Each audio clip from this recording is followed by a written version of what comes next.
Have you started planning for your retirement but found yourself asking questions like when and how can I access my super? Or what are some of the strategies that can help me make the most of my super and boost my options in retirement? We're here to help step you through some of the complicated aspects of planning for retirement, making sure that you don't miss a beat. Hello, my name's Anthea Costs and I'm the Senior Education Delivery Lead at Aware Super. And joining me today, I have Nick Gordon and Jessica Tarabay. And Nick and Jessica are both financial advisors here at Aware Super. So Nick and Jessica, we'll start with the questions. So when we are planning for retirement, when and how are we able to access our super? Yeah, certainly. So there's a few, I guess, key ages that you need to remember. Okay, so for most people, the key thing with super is meeting your preservation age, which is basically age 60. Okay, and then there's what's called conditions of release. And to try and keep it as simple as possible, between 60 and 65, you need to have ceased an employment arrangement to get access to your money. Okay, and then another key age is age 65. You might be still working, but at age 65, basically you've got full access to your funds. So those are the two things to keep in mind, age 60 and age 65. Between 60 and 65, you can commence what's called a transition to retirement pension, which basically gives you conditional access to your super, okay? So you can still be working and you can access basically 10% of your funds. You have to take it a minimum of 4%, all right? So in terms of super, those are the key ages, 60 and 65, and remembering those rules in between. Yeah, another point I'll add is, pension age is different to your superannuation age. Yeah. That's one of the common misconceptions is, well, I can't retire till 67. 67 is the age pension age. 65, like Nick mentioned, is the access age for superannuation. One of the things I will say, though, is you might have to retire at any time. You don't know what's coming up. It might not be, a decision you get to make. It could be something through a redundancy, having to care for your relatives or, something like that, ill health that we can't prepare for. So sometimes retirement might not be at a time when you had planned. Yeah. And I think what happens is people get these ages, 67, 65, 60, and they make plans around that. Yeah. Realistically, you're master of your own destiny, and you determine the age of when you will retire. I guess the key thing that we would say is, these rules are in place that, can help you. So if you're still working beyond 65, you've got access to your super, and that opens up a lot of different things we'll probably talk about. So when you're planning for retirement, there are a lot of strategies that we can consider. Can you talk to us about the recontribution strategy? Yeah, of course. So to start off, recontribution is a good thing to know about, but it's also probably something that you should seek guidance around. But you're not going to seek guidance if you don't know the benefits. So I'll try and explain, what that means. So basically, recontribution is using the funds that you've already built up in the system to take out and put back in for different purposes. Okay, so the key thing with recontribution is you have to have met a condition of release. So for most people, that's really the age of 60 and ceasing work. And then you would use those conditions of release to take money out of the system and then add back in for a couple of benefits. One might be to reduce your income tax that year. Another benefit might be to reduce the potential estate taxes. Okay, so by changing the tax components within your super. So you see why I'm sort of saying probably something you seek advice on. But they are very useful strategies that people don't really know about. Okay, probably the other thing you've got to consider is by using the contribution space or the contribution caps, you're eliminating the ability to add fresh money. So you might inherit money that you want to add into super. If you've used the recontribution strategy, you kind of eliminate that option. So those are the types of things you've got to consider. And it's the types of things that we would talk about clients with. Yeah. Yeah, I think one of the other strategies that we can consider in terms of recontributions is things like sheltering. So what we mean by sheltering is from a Centrelink perspective. If you've got a couple that have differing ages, one slightly older than the other, from a Centrelink perspective, there are some assets that aren't assessed. Things like money that's within an accumulation phase, so the first phase of super. If you're under the age of an age pension, that's not assessed. So there are strategies around that in terms of maximising your age pension entitlements.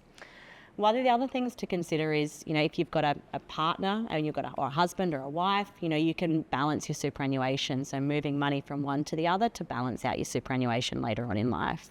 And that can have benefits in the sense that if you're fortunate enough to have higher balances, the amount that you're allowed to move into the pension phase is determined by what's called the transfer balance cap, which at the moment is 1.9 million that you can move into pension phase.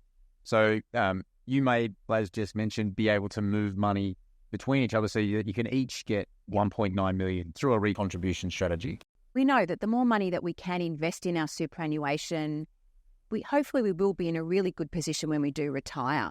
So what are some strategies that we can consider to help us boost our super leading into retirement? Yeah, absolutely. So there's two main types of super contributions you can make. First one I'll talk about is concessional contributions. They're commonly known as before tax. So they're made up of things like salary sacrifice, which you might do through your employer every fortnight, the superannuation guarantee, so the mandatory 11.5% that your employer needs to put into your super, as well as lump sums you might make called personal concessional contribution.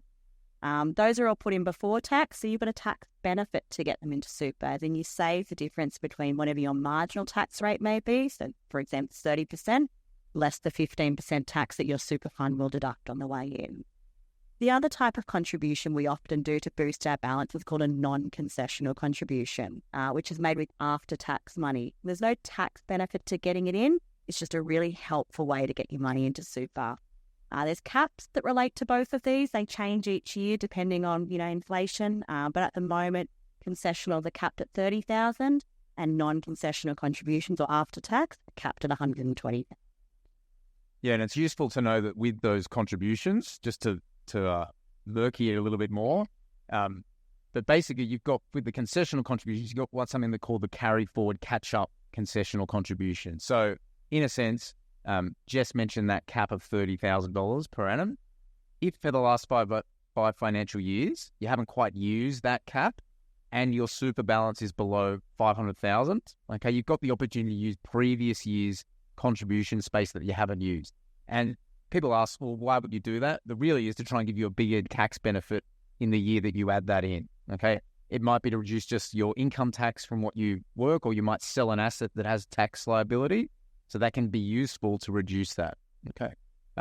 Another thing to consider is the non-concessional contribution, the bring forward arrangement. So what that allows you to do is use 3 years worth of contribution space in one contribution. So at the moment, it's 120,000 you can do in 1 year, but the bring forward arrangement allows you to put 3 years worth, so 360,000. And again, similar to the carry forward, there's limits depending on your total super balance. But for most people, you're able to do 360,000 as a non-concessional contribution into your fund. And I guess another contribution that's commonly used is what's called the downsizer contribution, which allows you, if you sell a property and you've owned it for 10 years, you're above the age of 55, you can add in $300,000 from that property sale into your super funds. So that's another way of boosting it. Is there an age limit to when we're able to make contributions? Yeah, absolutely. So to make a concessional contribution, you're able to do that right up until the age of 67. Over the age of 67, there are things called work tests. So you need to meet a certain number of hours to make that. Non-concessional contributions can actually be made right up until 75. So the limit used to be previously 67, but the government relaxed that a few years ago. And we've now actually got quite a number of years up until 75 to do those contributions. Yeah, a common misconception is I need to be working to add money into super, and those ages give you a lot of flexibility to add money, to your fund, and then subsequently commence a pension. I will mention with the downsizer contribution, there's no age limit on that. So again, with all these forms of contribution and all the rules, you've got to be careful with what you do, and that's why seeking guidance and help can help you get the most out of the rules. Definitely. Can you talk us through the importance of our investments in retirement? Yeah, certainly. So I guess with super, there's two different phases, okay? And the day you retire isn't the day you all of a sudden stop your investment strategy. You might retire at 60, 65, whatever it might be. You've got 20, 30, even potentially 40 years left where you need to get the most out of your funds. So the day you retire isn't the day you cash in. And so your investment journey really does continue, albeit it might change a little bit. So there's various strategies for managing the different types of risk in retirement. And it might be de-risking your portfolio, so taking less risk with what you've got, or it might be changing the way your account works. You might have multiple funds that you draw down from rather than having sort of one investment that's done it all for you. Yeah, so look, I'd also add a common misconception going into retirement is that you live off the income. So you're only living on what your fund is making. Yeah. So, what we actually should be looking to do is make sure that our retirement is as spaced out as possible and as even as possible. And that might mean drawing down on the capital as well. I mean, that's what you've worked so hard for, is so you can enjoy this retirement. So it's not necessarily just living on the income. It might be living on your capital as well. So living on the actual, total balance you've got and drawing that down throughout the year. And that can feel uncomfortable, drawing down the capital.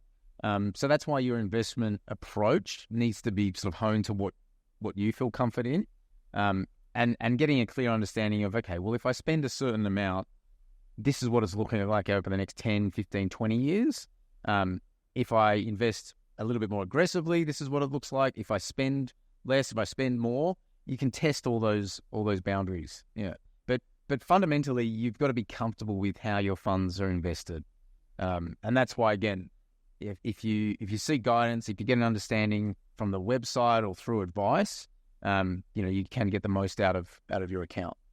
Yeah, I would also add too as well, people change their tolerance to risk as they, A, move into retirement, B, start their retirement, and also later in life. So it might change year on year and, decade by decade. And we have the flexibility to do that with different investment options that are available.